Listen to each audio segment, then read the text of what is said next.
Hey everyone, this is DJ. And this is Ish. And this is Season 5 of Pero Let Me Tell You.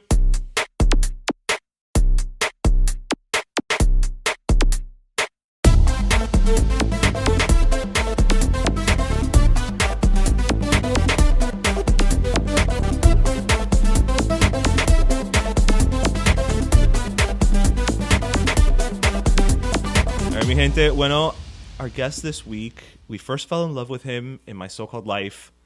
He's recently now taken us to the future on Star Trek Discovery, and there's been a whole lot in between. I mean, he's been one of the bravest knights. He's been one of the Red Band Society. He went on a coffee date. He was a party monster. I mean, we can go on and on and on because clearly I'm a fan. We have with us Wilson Cruz. Oh yeah, thank you so much for joining us, man. It's my pleasure. Thank you for having me. That was very nice. Thank you for that intro.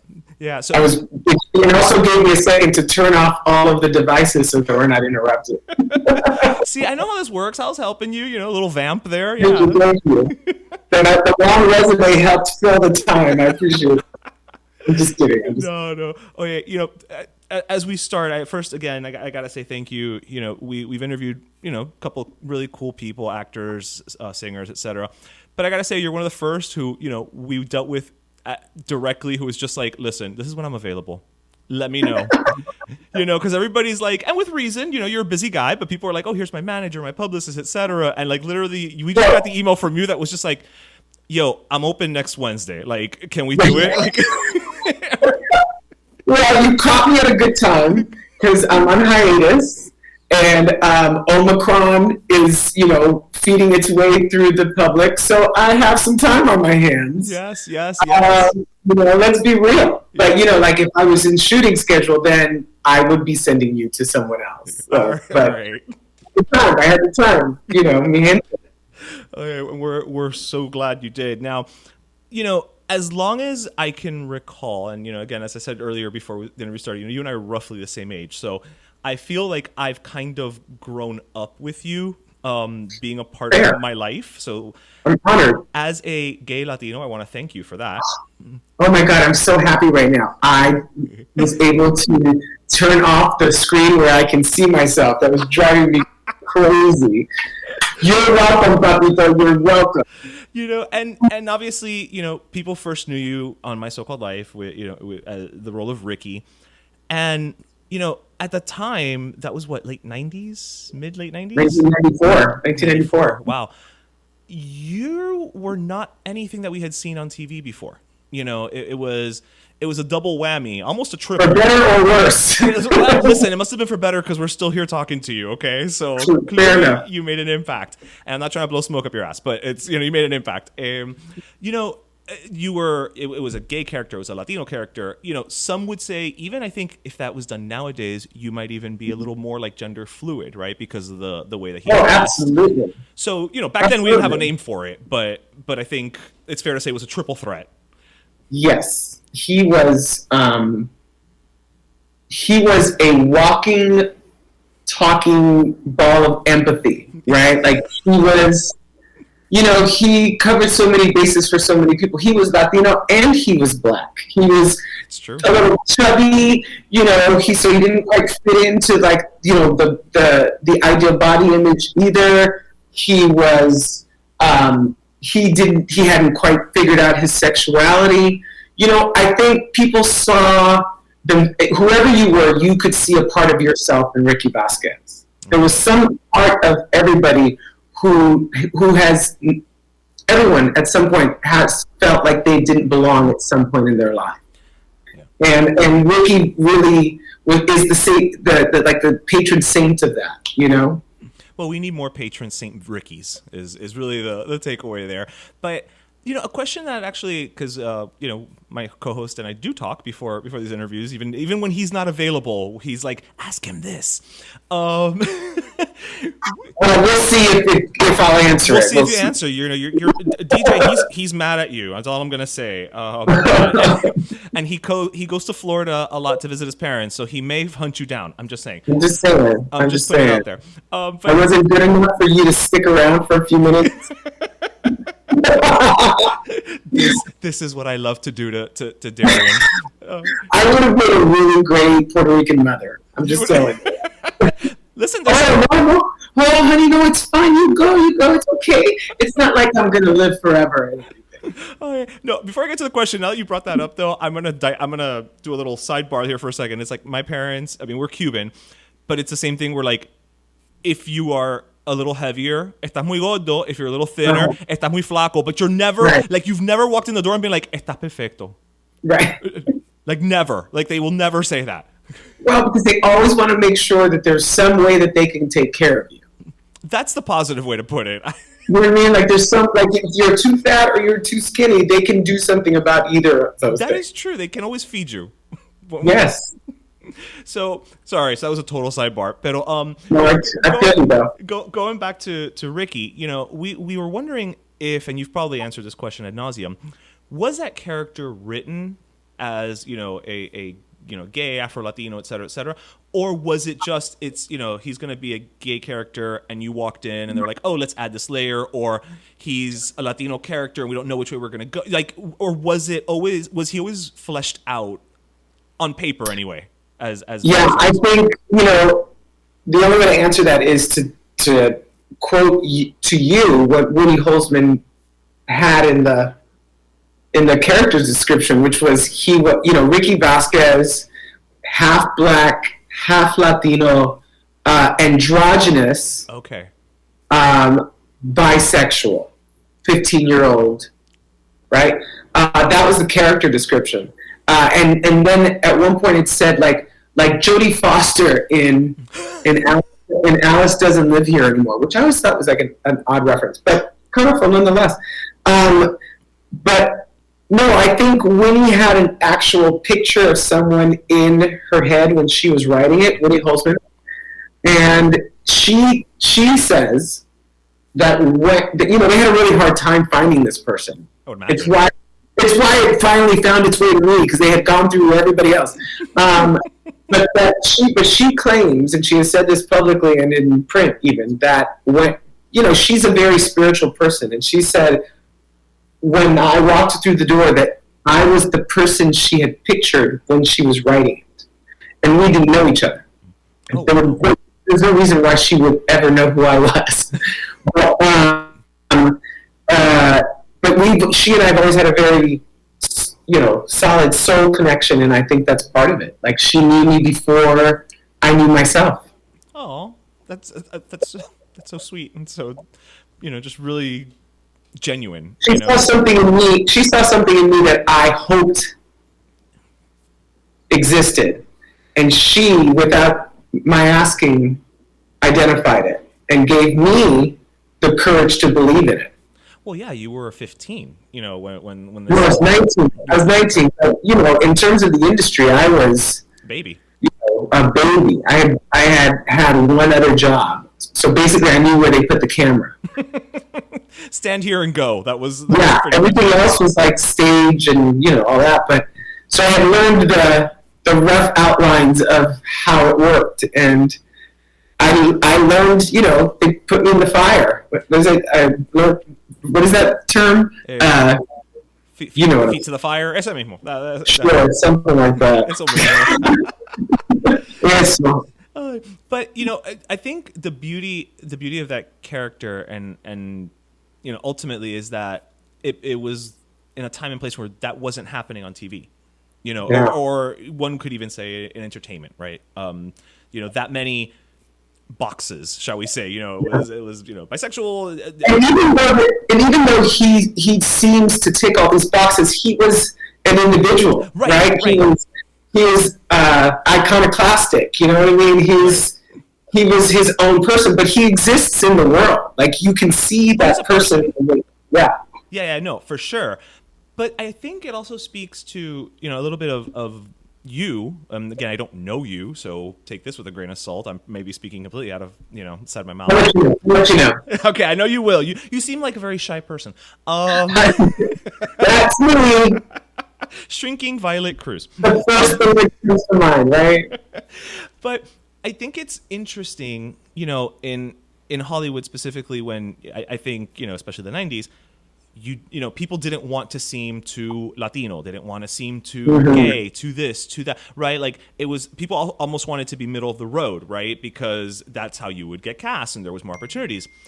But you have almost made a career of embracing who you are and being like, I am, I am gay, I am Latino, I'm the, and I don't want to, and again, it's not that you don't want to play none of those characters, but you're like, no, this is who I am, and I'm going to bring that authenticity to it. And you almost seemed to welcome the opportunity to be almost the mascot for that trail. Listen, there's a reason EW featured you in the 50th anniversary of Stonewall. Okay, like there's a reason.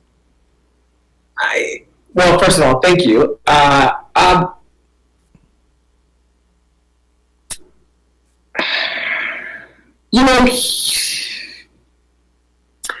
This is what I'll say. I'm an actor, right? And the only instrument I have is this person, this vessel that I exist in, and my experience on this planet, right? And so I can extrapolate my experience, which has been diverse. I can extrapolate that experience and be empathetic towards so many differently faceted characters. That's my job. What excites me, the thing that drives me, is characters who speak to the humanity of people like us. Because I feel like I'm also being useful in that moment. That it's not just about the vanity of the art that I take part in, right? But that in the end, when it's done and it's received, that hopefully it will be an instrument of self-acceptance, erase some ignorance,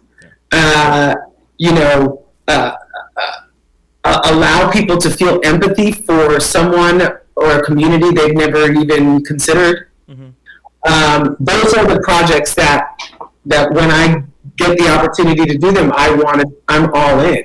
Does that mean that they have all been that? No, because Lamina still has to pay the rent, because no one else is doing that either. So, but it's not an accident that I get the roles that I'm most excited about. So as much as I liked, as much as I think I'm a pretty good actor, I can't fake it when I don't love it. Apparently, I think that's fair. I think that's a fair assessment, and I think it's you. I guess there's this thing where it's like you almost have to create your own work, right? Like, and so I guess you've been lucky enough to. Oh, I absolutely have had to make my own work, and not in the sense in that like I was a writer or a creator of the projects I was a part of, but early on. Some of those roles in the wrong hands would have been pretty problematic. Oh, yeah. And, not to pat myself on the back, that's not the point of this. I want this to be an example of how we should be working within this industry, which is to speak our minds, to use our voices, to not withhold our opinions as artists, especially when inhabiting these roles that represent a community. And so, early on in the 90s, I would get, cast to play a hooker or, whatever, an unsavory, quote unquote, type, as they used to say. And my job was to find the humanity in that person. Of course. And to give the writers the permission to highlight a bit of that. Right. And if they were unwilling or incapable of doing that, how can I, as the actor, infuse this performance with a humanity that will elevate the material a bit? Right. That's my job. Well, yeah, and it speaks to, and yes, we're going to be the podcast that pulls a quote that you of yours. You recently said in Vanity Fair, the notion of queer actors giving a less demanding performance because he's coming to it from a lived experience just doesn't hold water for me. And I think that applies across the board. To say that somebody who's Latino, oh well, you're only playing Latino roles because it's quote unquote easier for you, right? Because that's what it's like. Well, no, it's because I'm bringing a representation that is authentic. It's that's lived. Yeah, it's lived. Like I'm adding a nuance that. It's not that you didn't want it to be there as a writer. It's just that you haven't lived that experience. You don't understand it. And so that is your job. You don't even know what you want because you haven't seen us do it for you yet. Right. Right? Like, but also, there's something to be said for the fact that we still need our voices in those writers' rooms, in those showrunner spaces. So that, they understand the nuance and expect it and are looking for it in performances when they come in and have people read or, whatever, in the production even. So... Yeah, and that's and that's actually it's all about authenticity, right? Like and I don't think that's too much to ask. And it's not about wokeness. It's about we've been in a desert of representation for so many decades that we are in a place now where we're unafraid of asking for what we deserve. Right. We just want the world on film, shall we say, to reflect the world. Yeah, I don't think it's not a weird request. And we're going to stop. We're going to remove this gauze that made it okay for all of our major mainstream cultural tentpole productions to erase us. That's not acceptable anymore, right? Like there were decades where we sat around and said, okay, I guess that's okay. We had. It's all we had, and we didn't. Right, and that the white actor was the what was supposed to represent us all was the standard. Like no. Yeah. Why did they get to be the standard? They're not even the majority anymore. Yeah, who took this vote? Like when was this happening? And I think social media also plays a big role in it, which I have to say is how we actually. I mean, obviously. You've been on our radar for a while, but how we probably first came onto your radar when, In the Heights came out. I don't have the tweet in front of me, so I won't quote you. But I remember, we posted it and we tagged you, and that's how this exchange started. There is something to be said for yes, we need that representation, but you also. I know I'm going to say this horribly because it's going to sound like I'm saying we should be happy for what we get, but we also have to understand where we've been and where we're going, and that the road is long. And raise your voices, make your concerns known, but at the same time, like we said on the show, we cannot put the burden of all of the Latino representation on Lin-Manuel Miranda and Gloria Calderón Kelly. I mean, like they're doing so much for us as it is. Like It's unfair of us to expect them to do every single thing and every and it's like there's only so much these people. There's only so many hours in a day. Yeah, and I only stated something that's factually true, which is when we have more representation, more of us will be represented. Right. The lack of representation of the diaspora of the Latino community is invisible. Yeah. And my assumption, and perhaps I'm wrong, it's happened before, my assumption is that given the current cultural dynamic and the call for more representation, that it will be a more representative view of our culture. But that comes with more opportunities because, like you said, it seems that the only valid Latino artists right now don't necessarily represent everybody. Right. And so then they're not, they're called on to represent everyone. And then it doesn't become because it's trying to represent everything, it ends up representing nothing. Mm-hmm. Yep. It loses the ability to be specific. Yep. Right? So,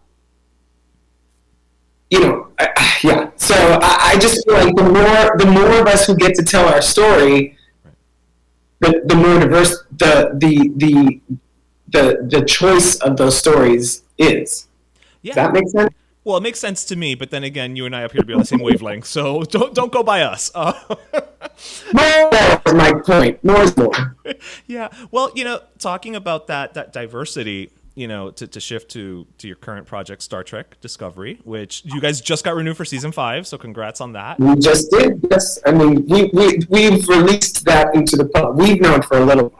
Oh, okay. Well, now we're all in on the gossip. Okay. Yes. But el chisme. El chisme. Estamos en la cosa.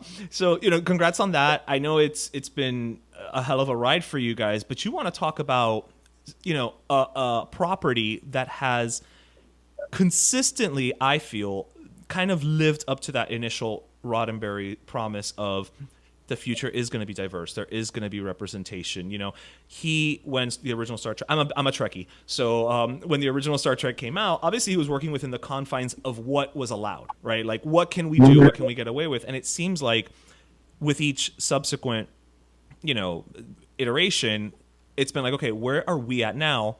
Well, that has to be part of the future. That has to be. I mean, you guys, you and Anthony Rapp are part of the, you're the first gay couple to be prominently featured, at least on a Trek. We are the first gay couple for sure. Okay. Well, there's a part of me that loves the fact that in the far off future, on Star Trek TV, right? Yeah, there was that brief moment in the movie with Sulu. Yeah. Yes. But a part of me also loves the fact that in this Star Trek world, Mark and Angel are married. There is. Hello. Who saw that coming? There is, after Maureen, Angel seems appropriate. It's a step down in the drama. We'll say that's for damn sure. In this timeline, it's Angel and Mark. Yes, in this timeline. But even moving, beyond that, I mean, it's there's a black woman at the helm. Before that, and I'm forgetting all the character names, but Michelle Yeoh, right? Michelle Yeoh, yeah. Michelle Yeoh, and and Tig Notaro, and you have non-binary and so it's really kind of putting a mirror to where we are now and saying this isn't going away, guys. This is it looks like the world. It looks like the world, and we're not even talking about it, right? It's not like we're not doing like a special episode about it. It's like, nope. This season we just this season right now, season 4, early on in the season, one of our characters transitioned, quote unquote, from a symbiont into a corporeal body, and so it was an analogy. It was an analogy, right? There was a metaphor there. About transitioning, and the actor who's playing the character happens to be trans. So it's this really beautiful way of talking about something and about difference and about bodies and what they are to us, without having a conversation about it, right? Yeah, you're not trotting out Mayim Bialik and Blossom for a very special episode. And Anthony and I weren't, we didn't announce our relationship until there wasn't even an announcement. You as a viewer don't even know that these two people are a couple until you first meet them as co-workers, right?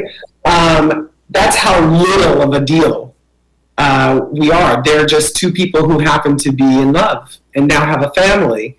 And have jumped 1,000 years into the future together. So the stakes are just a little higher than normal. That's all. Yeah, but again, it's. And I died and come back to life. That part. Yeah. Well, I mean, in the future, who hasn't? Right. I mean, listen, it's the least they can do in the future. All right, let's get that technology. I mean, once you've overcome how to figure out this whole COVID thing, reincarnation should be the next. So true. So, you know, as someone who's really again made an impact in the industry, and I you seem like someone who knows it but doesn't know it. You know what I mean? Like you don't dwell in the fact that you have made such an impact, and I think it's part of the reason why we love you. Because you. Well, I don't think that's for me to say, right? Like that's for me to. I mean, it's flattering, and God knows I hope it's true that I have affected people in a positive way. But and it's flattering to hear it, and I don't dismiss it in any way because that has been your experience. But I also don't understand it because it's just me. Yeah, well, listen, that's a good thing, okay? Because we all know there are people out there who are probably like, well, of course I've made an impact. I am, blah, blah, blah, blah, blah. And we call those people going in. Listen, I wouldn't be sitting here. I would be sitting here lying to you if I hadn't, heard this from people and how much it has affected me and, has kept me driven through the years. Right. There were some really difficult years, just like any actor has, right? Where there's a lack of opportunity, right, at some point. And one of the things that kept me going was, the people who had, even though I wasn't on a series again for many years, kept in my corner and showed up for me and encouraged me and lifted me up. Like, the LGBTQ community and the Latino LGBTQ community specifically has been who has kept me alive, really. Yeah. That goes without saying. I hope that that's obvious, and I guess maybe I should be more verbose about it. Well, but I think it's obvious, but not in an obnoxious way, shall we say? Like that's where I was coming from with that statement. But where I was going was, as someone who has seen the evolution of representation, both just across the board in the entertainment, shall we say, just to keep it narrow. Where do you see us? Where do you see that going? How do you see that evolving? Do you think that it's going to, because some people will make the argument that, well, yes, there's representation now, but it's at a snail's pace, and we're going to keep seeing it, but at the same clip, right? Where it's just going to still be like just enough. And there's people who firmly believe, no, we're going to see this explosion in the next, 10 years or whatever the case may be. And I feel like as someone who's been doing this for, longer than a couple of years, you may have some insight into it, or just your, again, insight based on your own experiences and thoughts. I'll tell you, I think, the demographic shifts that are happening in this country that are real, regardless of whether or not people want to believe that's true. Yeah, get on board, people. The fact of the matter is that in less than 20 years, this country will be majority minority. Yep. And the largest of that minority at that point one of the largest will be the Latino community. Yep. I think Asians might overtake us, I think, from what I'm understanding. But the point is that it will be impossible to diminish our presence. I think what encourages me is how I see there's so many great writers and directors and young actors in the pipeline that are, just starting and who are, I think, will change the face of the industry. I think about somebody like Robin De Jesus, who I've known since he was a teenage boy. Okay, he is phenomenal. Like, he is amazing. And more people need to know who he is. Like, yeah, I think he's the future. I think he's the future. And I think, I think he and I are the future. And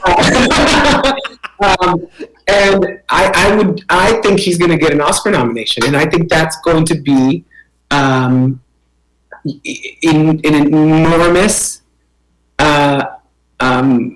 announcement onto the stage. I think he deserves it, right? I mean, if if you haven't seen his stage work, you're missing out. But my point is that the pipeline is very encouraging, and so in the next, what was the number you said? The next 10 years? I said 10 years because it's a nice round number. I think in 10 years,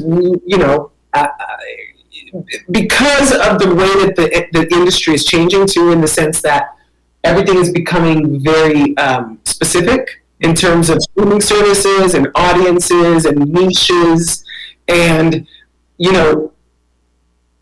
I think that only helps us make the argument for more projects and more projects made by us for us, to steal a phrase, because there's less of a risk in terms of the demand for viewership. And I think when they see the explosion of the Latino community responding to projects that they see themselves in, that will change the dynamic. That's very interesting. I think we're starting to see the beginnings of that right now. No, that's an interesting approach I had, honestly. Like, my background is actually multicultural marketing, and I had never thought about it from that angle of... I'm also really interested in seeing what happens with John Ortiz's new show, Promised Land. Same. Because that is not a streaming service. That is... It's on network, and it's Disney. And if that takes off, because it's basically a novela. Oh yeah. It's a full-on novela, but with great actors, but it's high stakes, high drama, from what I can tell, about a family. Come on, I mean, it's like what is that, Dallas? It sounds like Dallas. Yeah, but then but you also then had like Baker and the Beauty, which I But I also think I just have to go back and say, like, John Ortiz is a god, right? That's true. There's a different caliber of recognition. He elevates that, and that's why I'm curious to see what happens with it. Okay, interesting. Well, so you were going to say Beauty and the Baker? No. I was just going to say that, like, Beauty and the Baker was an instance where it was, again, kind of the novela, premise or format. But it was so comedy-ish, right? It had that dramedy element. It was trying to be a bit of a Ugly Betty in that sense. That's what I mean. But it, and yet we thought it did great, and we thought it was doing great, and yet the audience never materialized to ABC's liking. Let me be very clear, because then on Netflix it was like in the top 10 or top 5 for like 2 months during the initial COVID. So to your point, where should they go, right? Where is the audience that you can almost say, okay, I know they are here, and there's less risk, both financial, really. At the end of the day, they're businesses, they're studios. They're going to think with their pocket. Wait, you're saying where should they go when? Well, because you said earlier, there's more options now. So instead of necessarily network, it's okay. I know that this may not work on a traditional network because just from a financial standpoint, it's too demanding. But I can put it on a Paramount Plus and know that I've, due to my own research and my own data, I can understand where this will work. Well, I'm looking at. I mean, I don't know who else is hiring Latino and especially Latino creators more than Disney is right now. True. You look at Encanto, Love Victor, Promised Land. The studio is making content for this audience by creators, and I would say they're leading the pack. Okay. Now it's up to you to say, if it speaks to you. I'm just saying they seem to be making an effort. I think they see the numbers. They know Disney's not stupid at all. So I see them making the move. Okay, interesting. And they also have their own streamer too. So Netflix, right? Like Netflix is also producing, bilingually. Yeah, that's another thing. Is it's more the authentic Latino experience, right? As opposed to just saying, well, it's in Spanish, so you should like it. Which I'm also interested to see what happens. And there's so much change going on, right? I'm also interested in how the studios start investing in their home entertainment situation, because I think Latinos are stay-at-home watch a movie people more than they are let's go to the theater people. Well, we do over-index. We do over-index in that. Yeah, which is why I think West Side Story, that strategy was completely wrong. I still have right, because who was going into a theater? Yeah. I love Rita Moreno, but I'm not going to risk getting COVID to go see her. You couldn't even go in the theater, right? Like, so my point is like that the marketing and the strategic plan of releasing that movie was faulty. Yeah. During a pandemic, that you're trying to reach an audience, which we know and see the numbers that they like to watch the movies at home. Yeah. So just put it out. And it was literally an outbreak of the most infected. That's what sucks. Yeah. Virus. So I can't really fault my people. You know what I mean? COVID's racist. That's all we'll say. It's COVID is racist. Damn it. Oh, Wilson. I hate to laugh about it. Anyway. Oh no, we got to. I don't really talk about Star Trek at all, but I'm excited for you guys to see. I have a lot to do in the second half of the season. I've had a lot to do this whole season. I was gonna say you ain't been no slack, sir. Like you've been. Yeah, I've made my presence known this year. But he's because now he's been the counselor. He's had his own breakdown. So it's going to be interesting for you guys to see where it goes from here. So is that your advice to actors? Get more screen time by having your character die and come back to life. That's the. My advice to actors is to be so good at your job that even when they kill you, they can't kill you. They can't get rid of you. They can't get rid of you. That's the best advice, man. Okay. Be that good. Be that good. Listen, it's that simple. Just be good at your job, right? Yeah. Okay. We're winding down because I know you've got stuff to do. I'm sure, even with the. I'm sure there's a meal in there that I have to put in the microwave in a second. But before you're in your hibernating phase. It's winter. Is it still snowing? Huh? Is it still snowing up there or no? Not anymore. No, it was snowing yesterday. I don't know if you can see here, but. Oh, you probably can't, but I have the whole view of Manhattan here. And yesterday I woke up to that freaking snowstorm, and because I could see it from my bedroom, from my bed. And when I woke up, I didn't see the buildings. All I saw was like this white. Shit. And I was like, is there fire or something? There's been fires in New York. It's not been pretty. And I have, you give me a reason to be anxious, and I will take it. I was going to say, typical Latino goes to the worst case scenario. Typical Latino, right? Full on. Which is why I'm a Capricorn, and I have a set of clothes right out that in case of an emergency. Wait, Capricorn when? December 27th. Oh, okay, because my boyfriend's a Capricorn, so that's... When is his birthday? January? January 13th. Just... Those are different. They're different. Yeah. I'm more of the I get younger as I get older, maybe. Not a bad thing to be. And I make lists. Okay, I think you might have. Does it help you to know that I don't have to write them down anymore? That I can actually keep them pretty straight in my head. You keep mental lists? Like I do. I can't. I have to write everything down. Like I'm that guy who makes a to-do list. Used to be that. They're not. I'm like I still write everything, the important things down. But like now, I don't sit down and be like my list of things to do. Or if I go to the grocery store, I'm not necessarily that guy. I can actually. Okay, yeah, I'm good. Oh, okay. Well, that's maturity. It's a developed skill, You got to exercise it, right? Dude, yes, the memory is important for my gig, dude. This is actually true. Especially with all this science mumbo jumbo I have to say sometimes. Do you even think about it when you have to say those things, or do you just kind of like let it fly out?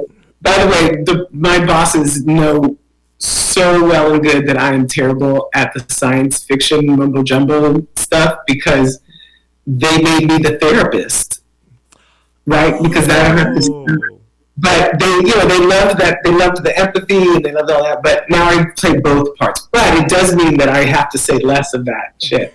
Not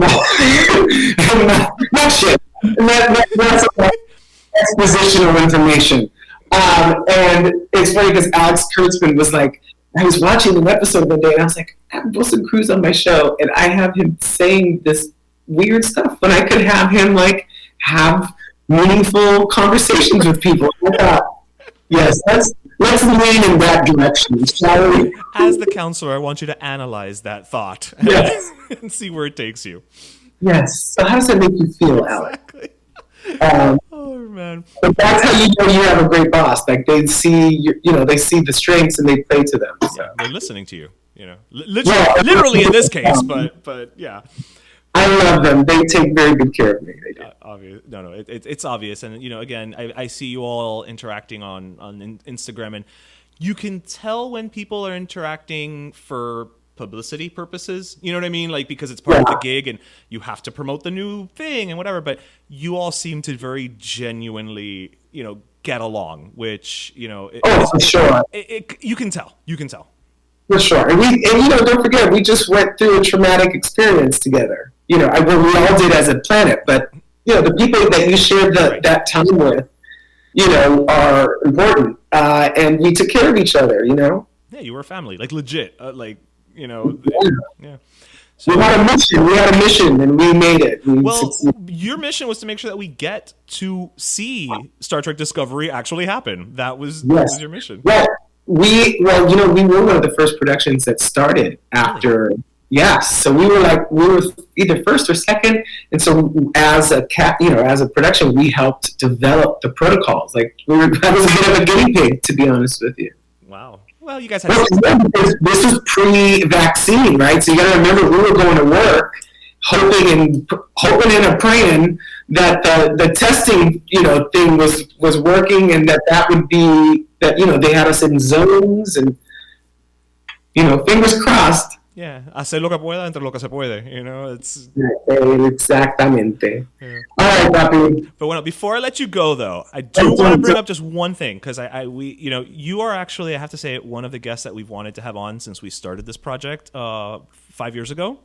Oh. To the point where. Well, welcome then. Well, thank you, sir. Thank you. To the point where you and I had an interaction that you're actually not aware of that happened, but I am.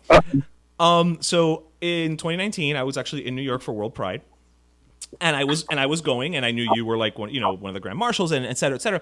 So I kind of made it a point in my mind. I was like, if I run into him, I'm gonna hand him one of our stickers, or I was like, I'm gonna make this happen, right? Like, actualize your goals, right? So walking around Pride and blah blah blah blah blah, and of course, the one day that we went to go see the Trixie and Katya show in the middle of Times Square. Tremendo. No, it was like on a Friday, Saturday. And in the tremendo molote of humanity, that was the throngs of Times Square. Okay. I'm walking, and who should walk like literally right like in the opposite direction of me, but you, sir, wearing the most awesome aviator glasses that had like a yellowish tint. And for some reason in my memory, you were wearing a mesh tank top. May or may not have been the case. It was Pride. There was probably just a lot of mesh tank tops. Oh, I know where you saw me. I was on my way to a ball. I was on my way to the ball. I was with Billy Porter. I was meeting Billy at the ball. And I remember that mesh thing because I thought real hard about whether or not I should wear it or not. And I guess I wore it out. And I remember passing by and seeing you and being like, motherfucker, of course, my luck. Yes, I put it out into the universe. It happens, but there's no way in hell that I'm going to be able to get him I'm like, you know what? That's step one. And here we are, a couple years later. Did you speak? What was that? Did we at least speak? No, we didn't. There was okay. You were in that. You suck. You were Why don't you say no? Because it was okay. You remember the throng of just flash. Yeah. And it was one of those things where we were moving in one direction, you were going the other, and it was I saw you, I realized it was you, and by the time I was like, you just got lost in the sea of humanity as it kept pushing us, you know, in opposite Yes, directions. could you imagine being in a mess of humanity right now? I kind of miss it. I'm not gonna lie. I'm not saying that I don't. I'm just saying, could you imagine being in one right now? Oh, like that? Hell no. Yeah, right. Hell no. Yes. So that's I'm dying for it to come back while I'm still young enough. You are young. Hazme favor. Deja eso de you're old. You are young, okay? And listen, you look phenomenal. I mean, anybody who's been on Instagram knows that you have the six-pack of a 22-year-old, okay? I need you to not talk about the six-pack right now because she's asleep. Listen, at least yours is asleep. Mine's in a coma. So that's... I'll tell you this. I'm hoping she'll make an appearance maybe June, but I'm going to tell you this. I kind of have been enjoying a thicker version of myself. And I don't know. I might embrace it. I don't know.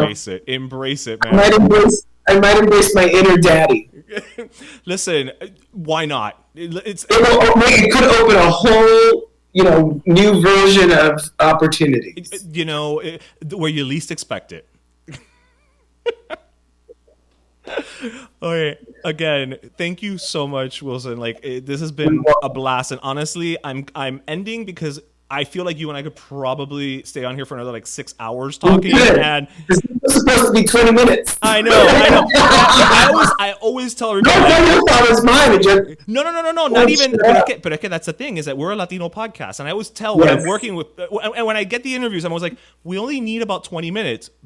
We have never had a 20-minute interview because you put 2, 3, 4 Latinos together to talk. It's not 20 minutes. That's not true. But this was only us because your partner decided he didn't want to show up. I mean, he's a horrible human being, and frankly, I hope there's I can't say that because I didn't get a chance to do it. I hope there's no space for him on the Starship in the future. That's how bad he is. Okay. I mean, it really is about who you know. I'm just kidding. I just thought it'd be good to end on a real pendeja note. As it should. All right, Pablo. Again, thank you so much. And next time that I see you in a crowd, I will make it a point to yell at your name. You're not going to know it's coming from me because we'll be pushed aside again, but you will hear it. Deal. Pero Let Me Tell You is co-hosted by Darian Borges and Ismaeliano, produced by Ismaeliano, and our theme, Pero Let Me Tell You Freestyle, is composed by Michael Angelo Lomlaplex, the official gay guy. And don't forget to subscribe and leave us a review on iTunes.